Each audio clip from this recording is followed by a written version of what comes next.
So how do you stop doing that thing you do? How do you even identify that you're doing that thing you do that's keeping you from your alignment? Well, the first way to recognize that you're doing that thing you do that's keeping you from it is you feel negative emotion. And don't worry, if you don't notice the negative emotion and you keep doing that thing you do, the negative emotion will get more. And if you still ignore it, don't worry if you don't stop doing that thing you do, which is complaining, which is criticizing, which is pushing against, which is... You know what it is. If you still continue to do that thing you do that holds you in resistance to all that you are, it just gets bigger and bigger and bigger until eventually you have a manifestational indicator. And to be really accurate and fair with you, you constantly have manifestational indicators. What you're living, your life as it is right now, is a perfect manifested indicator of your mix of vibration. So the money in your bank account matches your mix. The condition of your body matches your mix. The clarity of your mind matches your mix. The people you're hanging around with match your mix. The way people treat you in traffic matches your mix of vibration. Everything that is happening to you is a perfect law of attraction response to what you've got going on vibrationally. So, do you get the angle that we're offering to you here today? If you could just hear us clearly and make a decision that you are going to do a little more ignoring reality as it is, and a little more looking in the direction of the vibrational reality that you have launched. Talking more about where you're going and less about where you are. Talking more about what you want and why you want it and less about how it's going to come, where it's going to come from, who's going to bring it, and when it's going to get there. As you talk about who you really are and what you really want, you will find yourself hanging around in the vicinity of this vortex where you will finally be. And these are the words we want to ring through you forevermore. We want you to know that in your vortex of creation, where the larger part of you is, law of attraction responding to the vibration of you, all cooperative components are assembled. And the question that you want to ask yourself all day, every day is, am I a cooperative component? And the answer is, if you're frisky, yes. If you're exhilarated, yes. If you're loving someone, yes. If you're happy, yes. If you're ornery, no. If you're afraid, no, no, no, no. If you're criticizing, no. If you're worried about money, no, no, no, no, no, no, no, no, no, no, no, no, no, no, no, no. You have control of your relationship to the vortex. And it is our desire to use everything that we have to convince you, better word, to remind you, better word, to reawaken within you, better word, to restore you to your knowledge of the existence of this vortex, so that never again will you stand in an unwanted place and feel very much about it. Just say, oh, something to want. Esther was dusting. They brought home from a store. They talked the owner into selling them the display cabinets in a beautiful art store. And the display cabinets were beautiful. They were chrome and glass and gilded and fragile. They didn't realize that the shelves were sitting on posts, and the posts were stable, but the shelves had nothing to sustain them, front and back. And Esther, one day, took her dust cloth and just laid it on the top shelf. And as she barely moved the cloth, the big, heavy glass fell off its little posts and crashed to the shelf below it, which crashed to the shelf below it, which crashed to the shelf below it, and broke everything on the shelf. All of the Yadros and Sabinas and all the pretty things that they'd been gathering around. And Jerry heard the crash from the other room and said, don't move, don't move, don't move. Esther standing there in her bare feet with shards of glass actually stuck in the floor all around her. No glass in her feet. And Jerry came into the room and said, oh good, something to want.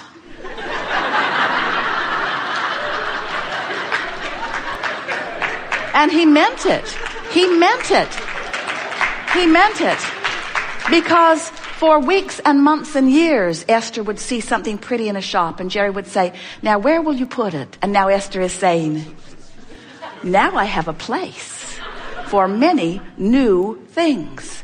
And we want you to understand, frivolous and unimportant as that story may seem to you, that is the spirit with which you come into this experience, because life is about expansion and expansion is about more. And it is only when the larger part of you is expanded and you haven't let the rest of you catch up with it that you feel discord or discomfort. So what happens as you live your life just like you knew you would? The contrast helps you to do step one. Step one causes you to ask, and you do it all day, every day. You cannot turn that asking off. The entire universe is established to provide for you and everyone else you know this opportunity to continue to expand and evolve, even if you are a one-celled organism. So you're asking. And source is not just answering. Source is literally becoming the vibrational equivalent of what you are asking for.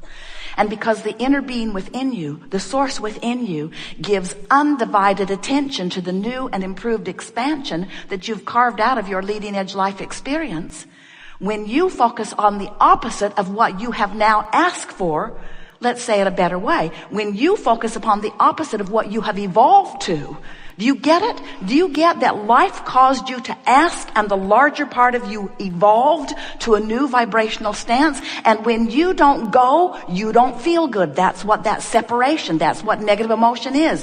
That's what the tug of war within you often is. In other words, the larger part of you went someplace that the physical part of you is holding out on. When you feel frisky, you went. When you feel exhilaration, you went. When you are in love, you're there. In other words, this is a vibrational vortex of attraction. And the better you feel, the closer to the vortex you are. And when you feel wonderful, you're in this vortex. Now, the benefit of being a vibrational match to what's in the vortex is you now have clear sight. You know what to do. Your impulses are right on key. Your timing's good. You feel exhilaration. The words that flow forth from you are accurate and on point every single time. When you're in the vortex, you're tuned in, tapped in, turned on. When you're in the vortex, you're all that life has caused you to become. And that's really, really a lot. Because you were a great deal before you came into this body, and being here, you've become more still. You are source energy in physical bodies. And when you're complaining, you're not letting yourself be it. So, when you come to realize that you are source and that you didn't come ever to get it all done, you came for the joyous expansion.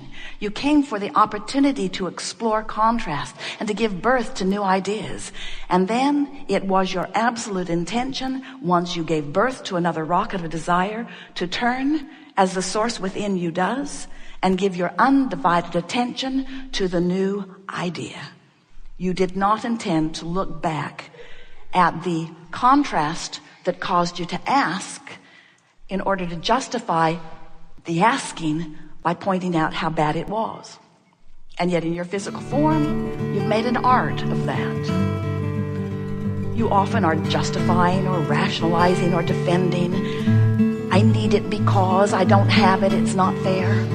And whenever you feel those emotions that feel like injustice or unfairness, whenever you feel those emotions that feel like fear or worry, whenever you feel those emotions that feel like doubt, whenever you feel depressed, whenever you feel discouraged, whenever you feel anger, whenever you feel overwhelmed or frustration, whenever you feel those negative emotions, what it means is life has caused you to expand. The larger part of you did, but you're still beating the drum of what caused the expansion, and you're not up to speed, and therefore not in the vortex, and therefore not a cooperative component to what you've asked for. And in order for the manifestations to occur in your life experience, you've got to be in the vortex. You've got to be up to speed with what you're asking for. And here's the thing that we really want you to understand.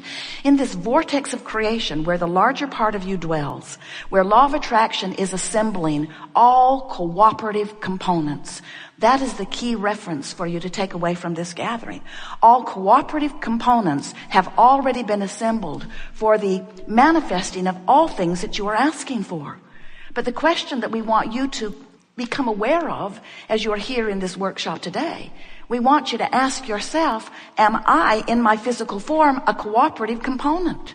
And the answer is often you're the only uncooperative component, because you're still beating the drum of I don't have enough, I don't have enough, I don't have enough. And you know why that is? Because your awareness of your reality has your nearly undivided attention. You're so busy looking at what is that you've forgotten that what is was only and is only and will only ever be the bouncing off place for this vortex of creation where all things are happening. We have enjoyed this interaction more than words can convey. It is exhilarating to come together with the likes of you who are out here exploring the contrast. It is our desire to impart to you our appreciation of your important part, and to shine a bright light on what you've managed to create, which is present tense for us and only slightly future tense for you. It has been satisfying to feel you resonating with the vibrational concepts of the vortex. And it is pleasing to us that you are more awakened to your individual awareness of your proximity to who you really are. If you heard nothing from us at all, like you've heard today, but if you had heard from your grandmother that it's always best to think thoughts that please you, you would still know everything that is important to you. We make too much of this, really we do. But mostly as we try to figure out all that stuff that's outside the vortex. Because when you get into vibrational alignment with who you really are, then everything that you are begins to take on a new light. You begin to remember the bigness of who you are, and even more, the worthiness and the rightness of who you are. And along with that comes appreciation, not only for who you are, but for who others are.